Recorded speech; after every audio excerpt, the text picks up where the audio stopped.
हरियाणा के राजनीतिक समीकरणों को देखते हुए नायब सिंह सैनी विधानसभा चुनाव के लिए शंखनाद कर चुके हैं।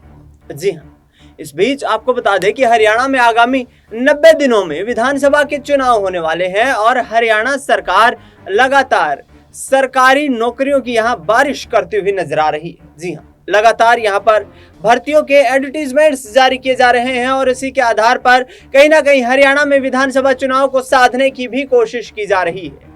आपको बता दें कि प्रदेश में करीब 7000 टीजीटी टीचर्स की बहाली हुई है और प्रदेश सरकार ने उनके स्वागत के लिए पंचकुला में एक कार्यक्रम का आयोजन किया। पंचकुला में आयोजित हुए इस कार्यक्रम में नायब सिंह सैनी पहुंचे और वहां पर पूर्व मुख्यमंत्री मनोहर लाल खट्टर की तारीफों के कसीदे पढ़ते हुए नजर आए।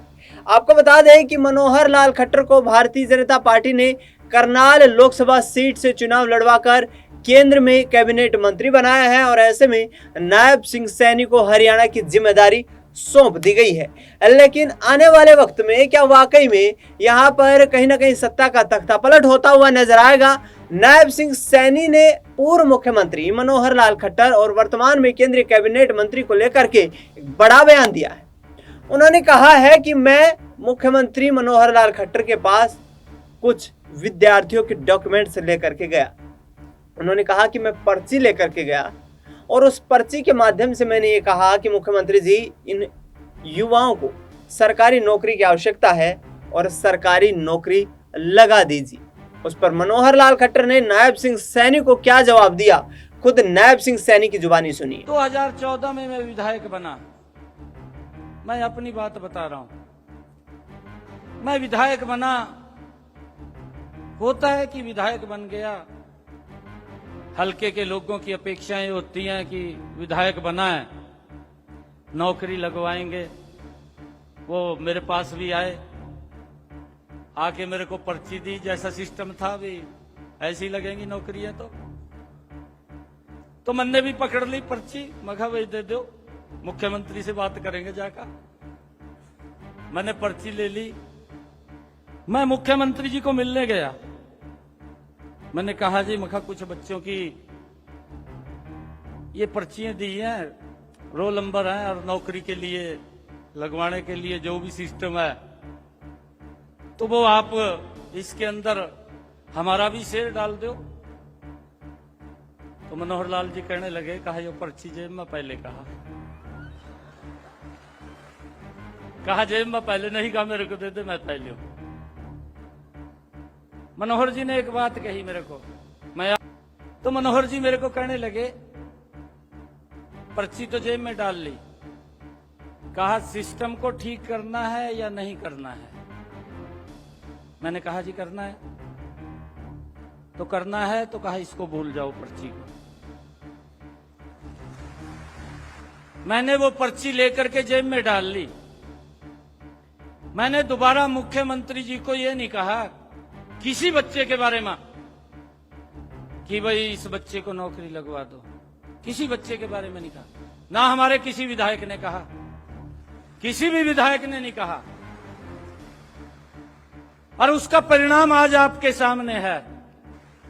मैं मनोहर लाल जी को बहुत बहुत साधुवाद देता हूं कि जिन्होंने इतना बड़ा स्टैंड लेकर के हरियाणा प्रदेश के युवाओं को सम्मान देने का काम किया है। ये मनोहर लाल जी की तपस्या है, यह उसकी तपस्या का परिणाम है। तो सुना अपने नायब सिंह सैनी को, जिस तरीके से नायब सैनी ये कहते हुए नजर आ रहे हैं कि हरियाणा में सरकारी नौकरियों में बिना पर्ची खर्ची के योग्यता के आधार पर नौकरी देने का काम मनोहर लाल खट्टर ने शुरू किया। हम पिछले 10 सालों से प्रदेश की सत्ता में मौजूद हैं और लगातार प्रदेश के युवाओं, किसानों की आवाज को उठा रहे हैं। उन्होंने कहा कि रोजगार देने के मामले में हरियाणा देश में नंबर 1 है।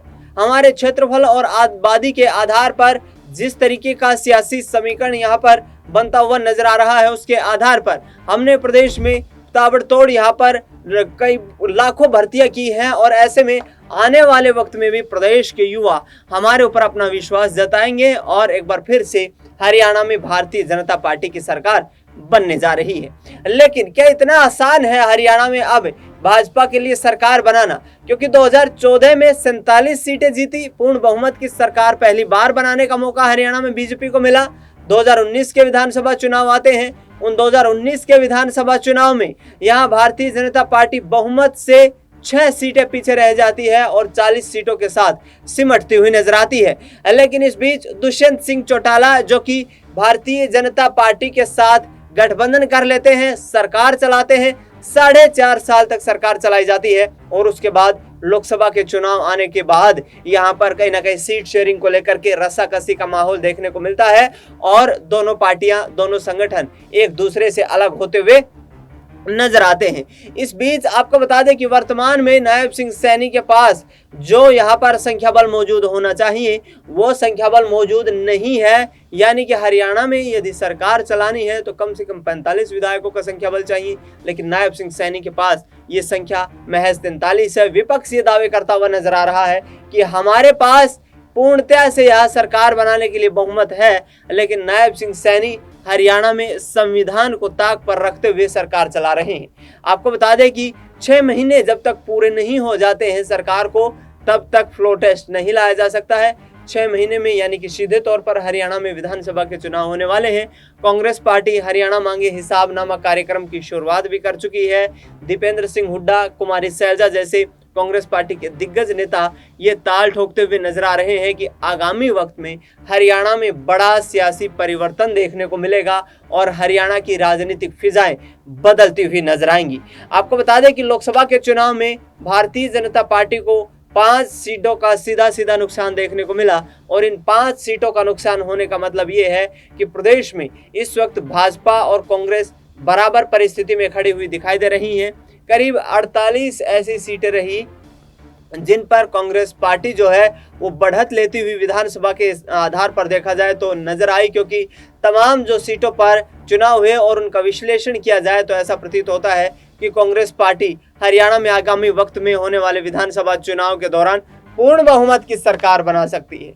अब ये तो देखना दिलचस्प होगा कि राजनीतिक लड़ाई कितनी आगे बढ़ती हुई नजर आती है। नायब सिंह सैनी ने यहाँ शंखनाद तो कर दिया है, लेकिन भारतीय जनता पार्टी संगठन क्या इस पूरे सियासी समीकरण को साध पाएगा और क्या हरियाणा में वाकई में बड़े स्तर पर यहाँ एक बड़ा सत्ता का तख्ता पलट देखने को मिलेगा। कांग्रेस पार्टी लगातार ये कहते हुए नजर आ रही है कि हरियाणा में 10 साल का सूखा खत्म करके एक बार फिर से कांग्रेस पार्टी अपनी सरकार बनाने जा रही है, जिसके आधार पर रणनीतियां तय की जाएंगी। अब देखना ही होगा कि नायब सिंह सैनी के चेहरे का इस्तेमाल करते हुए भारतीय जनता पार्टी दिग्गज नेताओं की यहाँ नाराजगी के चलते क्या हरियाणा में पूर्ण बहुमत की सरकार बना पाएगी, या फिर दुष्यंत चौटाला एक बार फिर से जो दावा करते हुए नजर आ रहे हैं कि भारतीय जनता पार्टी यहाँ पर जो है किसानों, नौजवानों के मुद्दों पर कहीं ना कहीं नाकाम होती नजर आई है, वो आगामी वक्त में प्रदेश की सत्ता से रुखसत होने वाली है। फिलहाल इस खास कार्यक्रम में इतना ही। देश दुनिया की तमाम बड़ी खबरों के लिए आप देखते रहिए SPN 9 न्यूज।